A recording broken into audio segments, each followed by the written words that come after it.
Dressel hated the night shift. The listening station orbited a dead moon, far from anything interesting, and most nights brought nothing but static and old signals bouncing between empty stars. Dressel was not a soldier or a scientist. Dressel sorted noise for a living, filtering out the dull hum of the galaxy to find anything worth reporting. Tonight, the machines picked up something new. A single transmission, weak and broken, drifted in from the direction of a young species called humans. Nobody on the station thought much about humans. They were new, small, and scattered across only a few star systems. Their ships were slow. Their weapons were basic. Most Alliance officers considered them harmless, the kind of species you observed from a distance for a few centuries before deciding whether to make contact. Dressel almost deleted the transmission without listening to it. It was tagged as routine chatter, probably two human outposts talking about supply schedules or weather on some rock nobody cared about. But something about the shape of the signal caught Dressel's attention. It repeated in strange loops, folding back on itself in a way that felt deliberate, even though the words themselves sounded ordinary. Curious, Dressel pulled up the translation tool and let it work through the message. The words came out simple. A human named Daniel was talking to another human about checking in on some equipment, making sure everything was running fine, joking about being tired and wanting to sleep. Nothing about weapons. Nothing about war. Just two people doing their jobs. But underneath the words, the signal kept folding. Dressel had seen thousands of transmissions from a dozen species, and none of them looked like this. It was as if the message carried two conversations at once, one on the surface and one hidden in the structure of the sound itself. Dressel ran it through 3 different scanners, expecting an error each time. Each time, the pattern held. Dressel sat back, unsure what to do. Reporting something this small could make Dressel look foolish, wasting the attention of officers who had more important things to think about. But ignoring it felt wrong too. The pattern was too clean to be an accident, and too strange to belong to a species everyone assumed was primitive. After a long moment, Dressel made the choice to flag the transmission and send it up the chain, marking it as unusual rather than dangerous. It felt like a small, harmless decision. Just a data point, one signal among millions collected that year. Dressel filed the report, shut down the console, and went to get some rest, already forgetting about it. Elsewhere, far from the listening station, Alliance fleets continued their quiet patrols along the edge of human space. Ships passed lazily between stars, crews going through the same routines they always had. Nobody on those ships knew that a strange little signal was now sitting in a queue, waiting for someone with more authority to notice it. Days passed before anyone with real power even looked at Dressel's report. It sat buried under thousands of other flagged items, most of them meaningless. But eventually, an automated system matched the pattern against an old archive of ancient, mostly forgotten encryption styles, ones used by extinct civilizations long before the current alliance existed. The moment that match was found, the report jumped in priority, and a notification was sent straight to the Central Intelligence Council. At the same time, a technician monitoring one of the nearby patrol fleets noticed something odd. A routine data check on one of the ships came back slower than expected, as if the system had to work harder than usual to process a simple request. It was such a small thing that the technician barely mentioned it, blaming it on old hardware and moving on to the next task. Nobody connected these events yet. Dressel's strange signal, the ancient encryption match, and the slow data check on a patrol ship all seemed unrelated, scattered pieces of a much larger picture nobody could see clearly. But somewhere in the vastness of the galaxy, the pieces were beginning to line up, quietly and without warning, the way the biggest changes often do. Back on the listening station, Dressel woke up the next day and returned to work, expecting another dull shift. Instead, a message was waiting, requesting a full copy of the transmission and Dressel's original findings, along with a note asking for Dressel to be available for questions. For the first time in a long while, Dressel felt a small flicker of nervous excitement. Something had happened. Something small had started to move. None of the Alliance members involved yet understood what that small transmission truly meant, or how far its effects would reach. All they knew was that a single, quiet message from a species they barely thought about had somehow caught the attention of people far above their usual concerns. And far away, on a human outpost, Daniel had already forgotten sending it, going about his day without the slightest idea that his simple words were about to change everything. The council chamber sat deep inside a hollowed-out asteroid, far from any star, chosen long ago because it could not be easily attacked or spied on. Representatives from several old species gathered there whenever something required careful thought. Today, the topic was a single human transmission that should have meant nothing. Aurea arrived early, as always. Unlike most of the others, Aurea had spent years studying young species before they were fully accepted into wider galactic society. Most council members saw this as a minor, unimportant job. Aurea saw it as the only way to understand real danger before it became obvious to everyone else. When the meeting began, a senior officer explained the situation simply. A signal from a human outpost had been intercepted by accident. Analysis showed it contained a strange, layered structure similar to old encryption styles from a long-extinct civilization. Nobody believed humans could have learned this on purpose. Most in the room assumed it was some kind of coincidence, an accident of how human language happened to work. One representative laughed at the idea that this deserved any attention at all. Humans, in this member's view, were disorganized, emotional, and years away from posing any real challenge to established powers. Their fleets were small. Their technology, while creative, lacked the refinement of older species. Why worry about a strange pattern in a casual conversation between two low-ranking workers? Aurea disagreed. Quietly at first, then more firmly, Aurea pointed out that the pattern was not random. Old records showed a species that once used similar layered signals as a form of protection, hiding important information inside simple messages so that only those with the right tools could fully understand them. That civilization was gone now, destroyed long before the current alliance existed. If humans had somehow developed something similar on their own, it meant they were doing so instinctively, without even realizing it. The room grew tense.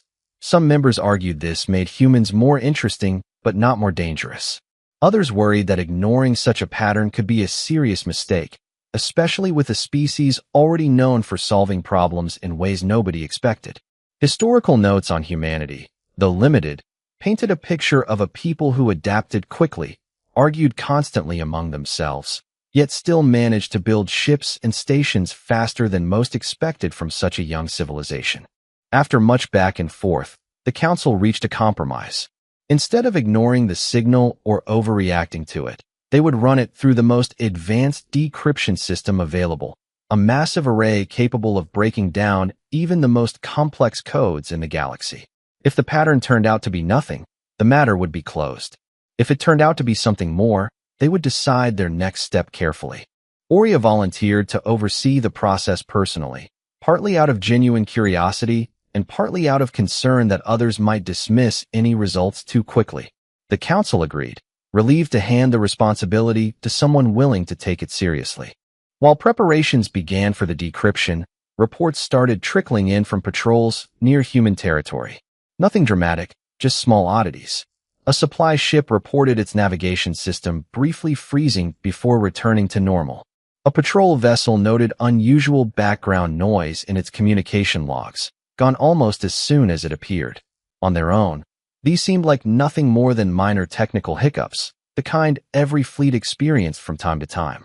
Aurea noted them anyway, adding them to a private file alongside the original transmission.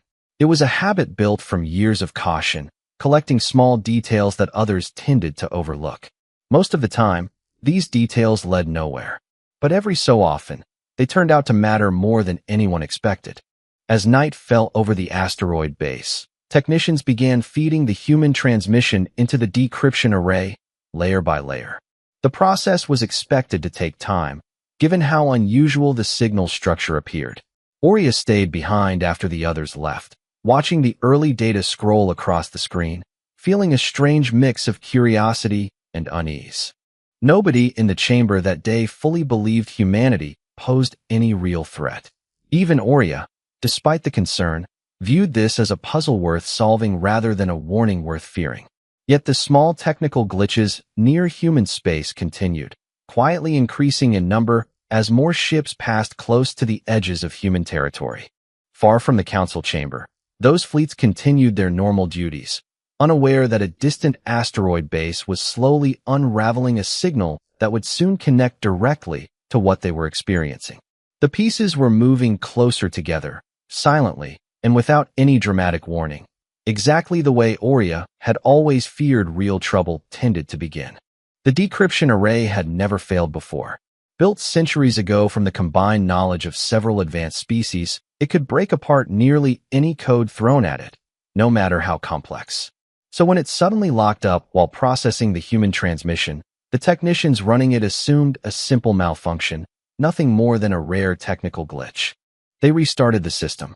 It locked up again, this time producing a wall of recursive noise that looped endlessly, refusing to resolve into anything readable. Aurea, watching from a nearby console, felt a cold unease settle in. Machines built to handle the most advanced encryption in the galaxy should not struggle with a message from a species barely out of its early space age. While engineers worked to diagnose the array, a much more troubling report reached the Council. A patrol fleet stationed near the edge of human territory had gone completely silent. No distress signal, no warning, no wreckage detected by nearby sensors. One moment, the fleet was checking in as scheduled. The next, all communications simply stopped, as if the ships had vanished from existence. At first, officers assumed an attack, perhaps from an unknown enemy, using advanced stealth technology. Ships were dispatched to investigate, weapons ready, expecting to find signs of battle or destruction. Before they even arrived, a second fleet, positioned much farther away, also stopped responding, adding to the growing sense of alarm spreading through the Council. Aurea reviewed the locations of both silent fleets and noticed something unsettling. Both had been within range of human communication arrays shortly before losing contact. Neither had approached human ships directly. Neither had engaged in any kind of combat. They had simply been close enough to pick up ordinary human transmissions passing through the region. The pattern felt impossible to ignore. Aurea requested access to communication logs from both fleets in the moments before they went silent. The logs showed nothing unusual at first glance, just routine chatter from the region, including fragments of the same layered signal style first detected in Daniel's original transmission. It seemed the pattern was not limited to one message. It appeared, in smaller forms, scattered throughout everyday human communication. A retrieval team finally reached the last known position of the first missing fleet. Sensors detected the ships still intact, engines running, life support functioning normally. Cautiously, a small crew boarded the lead vessel, expecting to find damage or evidence of an attack. Instead, they found the crew alive, seated calmly at their stations, eyes open but unfocused, as if lost somewhere deep inside their own thoughts. Attempts to speak with the crew produced no response. A few crew members murmured quietly under their breath, repeating fragments of words that matched pieces of the original human transmission, though none of them seemed aware they were doing so. Medical scans showed no physical injuries, no signs of poison or attack, yet something had clearly changed inside their minds. News of this discovery spread quickly through the Council, sparking fear and confusion in equal measure. Some officers pushed for immediate military action against human territory, assuming some kind of hidden weapon had been used. Others urged caution, pointing out that nothing about the situation resembled a typical attack. No demands had been made. No threats had been issued. Humans on nearby outposts continued their normal routines, seemingly unaware that anything unusual had happened at all. Aurea argued strongly against any rash military response, insisting they needed to understand what had actually happened before assuming the worst. Attacking a species that might not even realize they had caused this could lead to a war based entirely on misunderstanding, one that could have been avoided with patience and careful investigation. While the Council debated, more reports came in of minor issues near human space, small communication delays, brief system freezes, always resolving on their own within moments. None caused any lasting harm. Yet each one added to the mounting sense that something strange and poorly understood was quietly spreading outward from human territory. Back on the silent fleet, medical teams worked carefully to stabilize the crew, unsure exactly what they were treating. The condition did not resemble any known illness or injury. It looked, disturbingly, as though something in the human transmission had reached directly into their minds and rearranged something fundamental, without any clear intention or violence behind it. Aurea stood quietly in the command center that night, staring at the report describing the silent fleet, turning one thought over and over. If humans had done this without even realizing it, entirely by accident, then understanding them correctly might matter more than any weapon the Alliance had ever built. The galaxy was about to learn that its comfortable assumptions about this small, young species were dangerously incomplete. Daniel had no idea any of this was happening.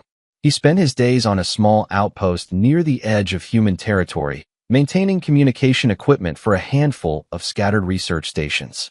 It was quiet work, mostly routine checks and small repairs, the kind of job nobody back home found particularly exciting. Like most communication engineers, Daniel followed an old habit passed down through generations of human technicians. Every message sent through the network carried a hidden layer of repeating patterns, a kind of built-in check that helped detect errors or interference during transmission. It wasn't a secret code or a weapon. It was simply a practical tool, something humans had developed early on to keep their systems reliable across long distances and unpredictable conditions. Most humans barely thought about it. Engineers built it into their equipment the same way people might build extra supports into a bridge, not expecting anyone to notice, just making sure things worked properly even when something went wrong. Daniel certainly never imagined that this small, practical habit could do anything beyond keeping his own network running smoothly. Meanwhile, aboard the silent Alliance fleet, medical officers continued studying the affected crew, growing more confused by what they found. Neural scans revealed unusual activity patterns, as if their minds had been gently reorganized around the layered structure of the intercepted transmission. It wasn't damage in any traditional sense.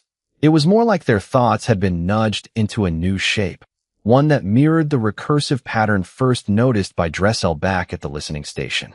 Aurea requested a full review of everything known about human communication habits, hoping to find some explanation.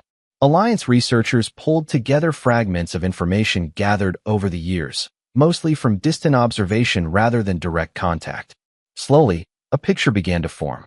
Human minds, shaped by an enormous variety of languages, cultures, and ways of thinking, seemed unusually flexible compared to most other species in the Alliance. Most Alliance civilizations had developed with more uniform ways of communicating, shaped by centuries of shared history and consistent biology. Humans, by contrast, had thousands of different languages, constantly changing and blending together, creating minds that were used to processing complicated, layered information without even realizing they were doing it. What felt completely normal to a human brain apparently overwhelmed minds built for more straightforward communication. This realization struck the Council hard. The layered pattern in Daniel's message wasn't a weapon designed to attack alien minds. It was simply a small piece of standard human engineering built for humans, by humans, without any thought given to how it might affect completely different kinds of minds encountering it for the first time. Aurea found this both reassuring and deeply unsettling. Reassuring, because it meant humans had not deliberately attacked anyone. Unsettling, because it meant an ordinary human habit, something so basic that humans barely noticed it themselves, could unintentionally disable trained crews from far more advanced civilizations. If something this small could cause this much disruption by accident, it raised uncomfortable questions about what humans might be capable of if they ever did it on purpose. Back on his quiet outpost, Daniel finally learned that something had gone wrong when a rushed message arrived from Human Command, asking him urgently about the exact structure of transmissions sent from his station in recent weeks. Confused and slightly alarmed, Daniel gathered his logs and cooperated fully, unsure what mistake he might have made. When investigators explained what had happened to the Alliance fleets, Daniel felt a mix of disbelief and quiet horror. He had only been doing his job, following standard procedure taught to him years ago during basic training. The idea that his routine message had somehow overwhelmed the minds of alien crews felt almost too strange to believe, yet the evidence was clear and impossible to ignore. Human scientists, once informed, moved quickly to study the phenomenon themselves, eager to understand exactly what had happened and how to prevent it from occurring again. Unlike the Alliance Council, they showed little fear, mostly fascination, treating the incident as a puzzle to solve rather than a crisis to fear. Aurea, watching human research teams respond so calmly to news that had thrown their own council into chaos, began to form a new understanding of this species. Humans did not panic in the face of strange, unexplained problems. They investigated, adapted, and moved forward, treating even alarming discoveries as opportunities to learn something new. For the first time, Aurea realized the true danger of humanity had nothing to do with weapons or aggression. It came from something far harder to predict or control, a simple, endlessly adaptable way of thinking that could reshape the world around it without even meaning to. The Council would need to approach humanity carefully, not with fear, but with respect for something they were only beginning to understand. The Council chamber felt different after everything that had happened. Where discussions once treated humanity as a minor curiosity, they now carried real weight, mixed with confusion about how to move forward. Nobody wanted a war caused by a misunderstanding, yet nobody felt fully confident dealing with a species capable of causing this much disruption without even trying. Several members still pushed for isolation, suggesting the safest option was to quietly seal off human territory, limiting contact until the Alliance understood more about what had happened. Others argued this approach was impractical, given how quickly human colonies continued expanding outward, making complete isolation increasingly difficult to maintain over time. Aurea proposed a different path entirely, one focused on direct, honest communication rather than fear or avoidance. Instead of hiding what had happened or quietly restricting human movement, Aurea suggested sending an official envoy to meet with human authorities, explaining the incident clearly and working together to understand its cause. Hiding the truth, Aurea argued, would only breed suspicion later, especially if humans eventually discovered what had happened on their own. After lengthy debate, the Council reluctantly agreed to Aurea's proposal, partly because no better alternative had been offered, and partly because several members privately admired the boldness of approaching humanity so directly. Aurea was chosen to lead the envoy personally, given previous experience studying young species and first-hand knowledge of the entire incident. Preparing for the journey took time. Aurea reviewed everything gathered so far, including detailed notes from the affected fleet crews, the technical breakdown of Daniel's original transmission, and every scrap of historical data available on human behavior. Despite months of study, Aurea still felt uncertain about how humans would react to news that their routine communication habits had unintentionally disabled several advanced Alliance fleets. Meanwhile, human researchers moved quickly on their own, having already identified Daniel's transmission as the likely source of the disturbance. Working with limited alien data provided quietly through unofficial channels, human scientists began testing their theories, eager to understand exactly why their communication style had such an unusual effect on other species' minds.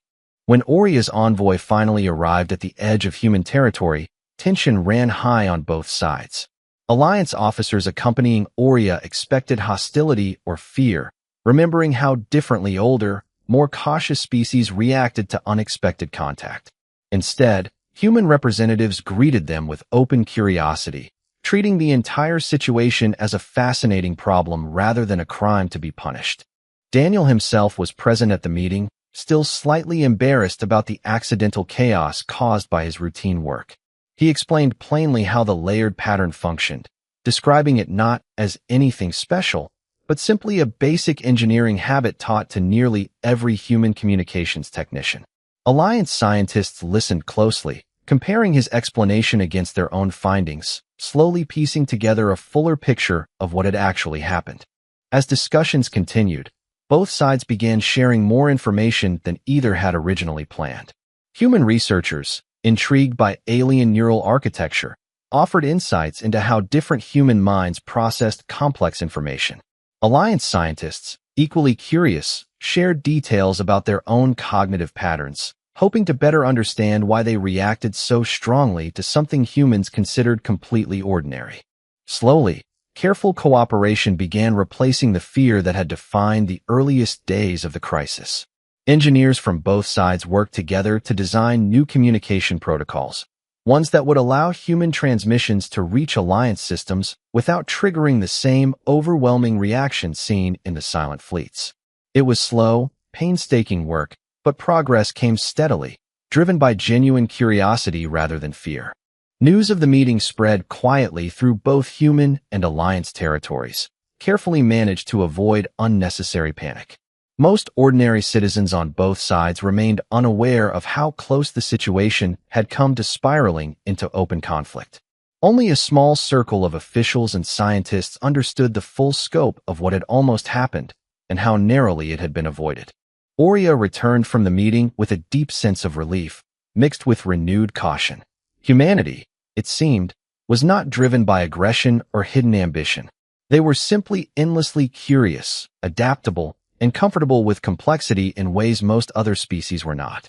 This made them unpredictable, not because they intended harm, but because their normal way of existing naturally created ripples that older, more rigid civilizations struggled to anticipate. As the Council reviewed Aurea's report, a quiet shift began to take hold across the Alliance. Humanity would no longer be dismissed as a minor, primitive species, nor feared as a hidden threat. Instead, they would be studied carefully, respected cautiously, and approached as something entirely new, a species whose greatest strength lay not in weapons or military power, but in the simple, restless way their minds refused to sit still. Months passed before the full picture became clear.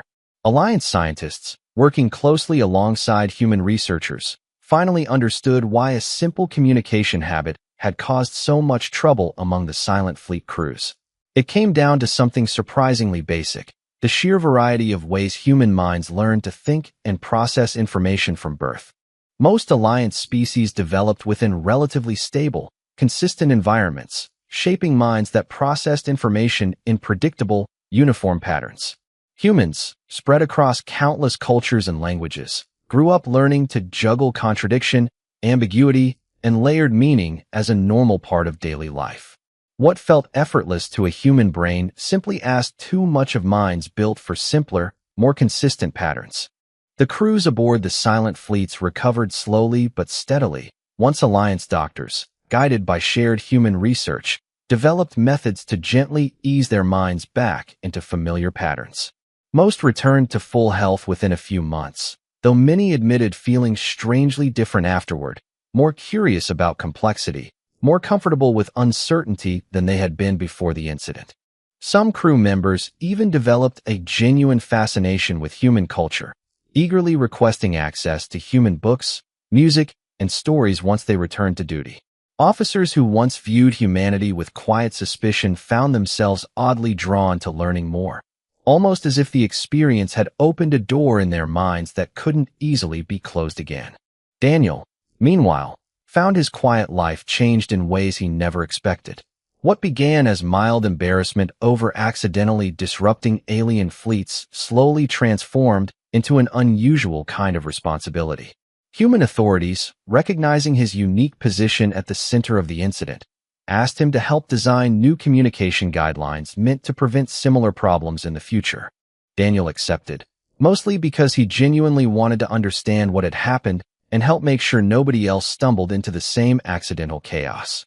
Working alongside both human and Alliance engineers, he helped develop simple adjustments to standard human transmissions, small changes that preserve their usefulness while reducing the risk of overwhelming unfamiliar minds.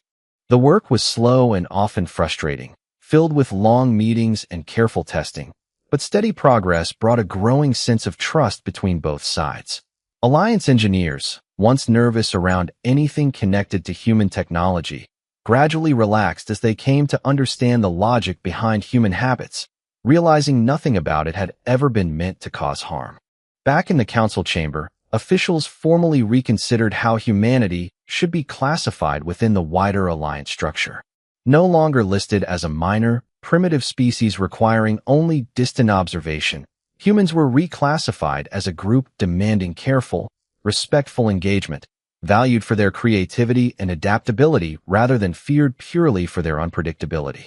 Aurea, present for the final vote, felt a quiet sense of satisfaction mixed with lingering unease. The crisis had been resolved peacefully, avoiding what could easily have become a devastating and unnecessary conflict born entirely from misunderstanding. Yet the entire situation served as a stark reminder of how little the Alliance truly understood about the newest species to join their growing galactic community. In private conversations with close colleagues, Oria often reflected on how differently things could have gone. Had the Council reacted with fear instead of curiosity, had military action been taken before understanding the true cause, the Alliance might have started a war against a species that never intended any harm at all. It was a sobering thought, one that shaped Oria's approach to every new discovery involving humanity from that point forward. Slowly, cautious cooperation between humans and the Alliance grew into something resembling genuine partnership. Scientists from both sides continued studying each other's ways of thinking, uncovering new insights about communication, cognition, and the surprising ways different minds could complement one another when given the chance to understand rather than fear what made them different. Far across the galaxy, ordinary human outposts continued their routine work, mostly unaware of how close their simple habits had come to sparking a much larger crisis. Daniel returned to his quiet job maintaining communication equipment, though now with a deeper appreciation for the strange, invisible threads connecting his small corner of space to the vast, complicated galaxy beyond. The Council, meanwhile, quietly began preparing new protocols for future contact with young species, drawing directly from lessons learned during the incident. Curiosity, they now understood, often revealed far more than fear ever could. And somewhere in that lesson lay a simple truth the entire galaxy would need to remember: humanity's greatest strength was never about what they built, but about the endlessly restless, adaptable way they thought.